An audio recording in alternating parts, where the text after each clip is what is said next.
Inizia oggi in Consiglio regionale il lavoro sul Piano Nazionale per la Ripresa e Resilienza, l'idea veneta, la proposta veneta per utilizzare bene i fondi europei che dovranno arrivare a breve. Idee, progetti, cose realmente fattibili per creare posti di lavoro e per far ripartire la locomotiva del Veneto.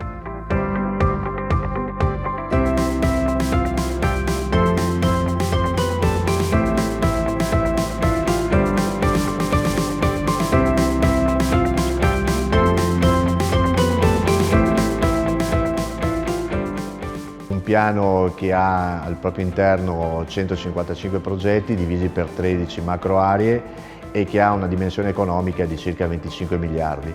È la proposta che il Veneto aveva fatto al precedente governo, cercando di inserire dentro quelle che riteniamo le opere strategiche, sia di immediata applicabilità, sia quelle che vedono una visione di lungo periodo per il nostro Veneto.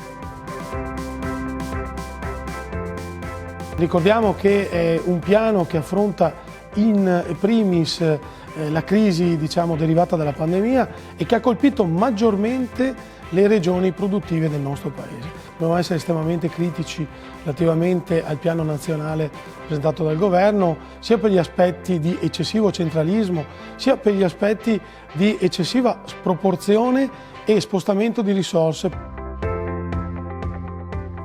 The Commission is today proposing a new recovery instrument called Next Generation EU, worth €750 billion.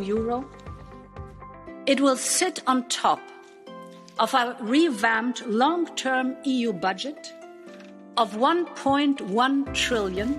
Intanto abbiamo insistito perché questo provvedimento non rimanesse nei cassetti della Giunta ma fosse al centro della discussione del Consiglio, perché crediamo importante che sia tutto il Consiglio regionale ad essere coinvolto in una discussione così rilevante che riguarda il futuro della nostra regione.